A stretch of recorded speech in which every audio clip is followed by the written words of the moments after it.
Hello, World Wide Web. Welcome back to the Hangin With Web Show. I'm GW Pomichter, and we are at Comic-Con Revolution in...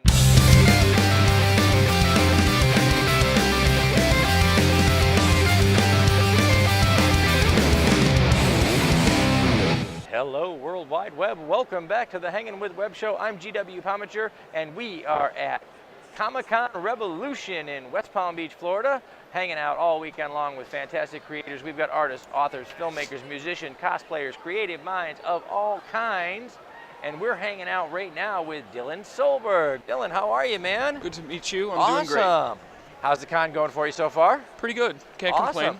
And you are cosplaying your own character. Correct. This is Gendai Dorvatis. Yes. Gendai Dorvatis. Did you just make that name up? Was there is there like a how to name a Mandalorian book out there somewhere? Well, there's a name generator you can find online. It's just a bunch of harsh sounding letters with apostrophes, and I actually took two different names from different things that aren't people in Star Wars, and I was like, this sounds good. Awesome. So you created this character. Yes. So tell us about your character, man. Well, he's not like the typical newer Mandalorians like Jango Fett, Boba Fett, and all those guys. Okay. He's a ancient Mandalorian crusader from before thousands of years before the Battle of Yavin. Okay. Most Star Wars fans know what that is. Yep. He's just a soldier that does what he's told, and he excels at what he does. Fantastic. Now we were talking a little bit off camera about your armor, and now you didn't make the armor yourself. You Nope. had another cosplayer make him, but he also does this professionally. Yes, he does. Yes. And who's he again? I don't know his name, but I guess you'd call it company, is called Evil Monkey Studios. Evil Monkey Studios. Yep. Get your armor from an evil monkey. Don't ask me, it's the thing. Go look on the internet, it works. Okay, so what do you like about cosplay? It gives an opportunity to just be someone else, because not everybody wants to just do the same thing every day, and it gives you an opportunity to portray something that you would like to be, but you don't necessarily have the opportunity to do it in real life, like a Mandalorian soldier. That's not a real thing. But It's not. Don't tell the mercs. Okay. Yeah. No, it does. It's a chance to live outside of your own skin for a little while, right? Exactly. What drew you to the Star Wars universe in particular? I've loved Star Wars as long as I can remember, since maybe 4 or 5 years old. I saw Darth Vader on a box of Pepsi back in the 90s when they remastered the original trilogy, and I was like, oh, Darth Vader. And my mom's like, that's Darth Vader, and instantly fell in love with it. That's it. There's That's nice. all she wrote. So your favorite Star Wars episode? That's tough. You got 8 to choose from now.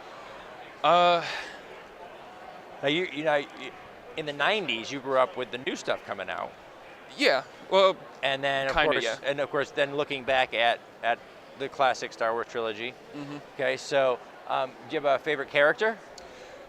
I would hate to say Darth Vader because everyone loves Darth Vader, or Boba Fett, or Jango Fett for that matter. So I'd probably have to say Qui-Gon Jinn as a Jedi. It's a great character. Yeah, absolutely. That was a great. We only explored the tip of what the Jedi were in the original trilogy. Yes. And so when Liam Neeson stepped in, he had a big job. He had to define what a Jedi was for the first time on screen. Because it wasn't old Ben and it wasn't old Yoda. It had to be an active working Jedi. So he did a really great job of creating that character. We're in a pop culture convention. Yes. Pop culture is part of the greatness of the fandom, is the fact that there's almost no situation that you can be in where you can't reach into your lexicon and pull out a pop culture reference. Right. That's right. If you can't do that, why? Yeah. I don't understand. Favorite line, best Star Wars line. And you cannot use "May the Force be with you" because that's, we all know that. Well, we all know all of them really, but you all know that one too. So. Ooh, that's really tough. I can't. Each one of the characters had a way of summing up who they were in a line at times. For you, what was the best one? It's one that at least is used once in each movie, from the original trilogy to the new trilogy to my trilogy, and I have a bad feeling about this. And we all know that feeling. We do, and it is. What I loved was in the recent adaptation of Solo. Yes. He's got that one moment where he says, "I got a really good feeling about this," and we all saw it coming because we were like, "Oh no, it ended bad for him. It is not a good feeling. Trust me, you'll get to know that feeling, and it's a bad feeling." Okay, so did you choose the design elements to this, before you sent it over to? Half of it. This helmet I actually got from Iron Forge, which they make helmets for not only Star Wars but other science fiction. A friend of mine painted it, and when I was at Orlando MegaCon, when I first met this guy with Evil Monkey Studios, I saw it was this style suit just with gray and white.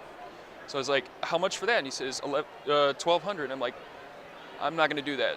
So I messaged him via Facebook about maybe a week or two later, and I asked, "Hey, that suit that I was asking about, would I be able to get it in this color for $800?" And he said, "Yeah, I can hook you up with that." Nice. And here I am. Well, this has got later. some unique design elements to it that, as you said, your character is a throwback to an earlier age. Yes. Okay. So we're noticing the ridges along the helmet here, which are a little bit different from the more Boba Fett smooth. Right. You also have the hood. Okay. What are the things about that went into your character design that went into your cosplay when you were creating things that would be? You were obviously, when you first walked up, recognizable as a Mandalorian. But what throws back, and what were the elements that you added to make your character more unique? Well, I read, excuse me, I read a series of Star Wars books called the Republic Commando series, and there's a specific character in there. His name is, I can't remember his name. Anyway. Okay. The characteristics of him as a person, he was a warrior, a teacher, a father, a soldier. So I was like, that's a good person right there. So I wanted to kind of take a little bit of that he put, like the author put into that particular character, and I thought that's something to live by. That's like a good way to build ethos. Yeah, there you go. Very good. Yeah. So I thought there's like any kind, like a Mandalorian is someone that's supposed to be strong, smart, and courageous. So I figured, let me do this. I like this. It sounds nice. That is really fantastic, man. Now, when you're not out here geeking out with us, what are you doing? What do you do in your real life? Well, I work for Port St Lucie Utilities Department and fixing sewer systems. Okay, fantastic. Everybody's out there like, wow, what is that dude? Look, dude, if he didn't do what he does, your day would be really bad.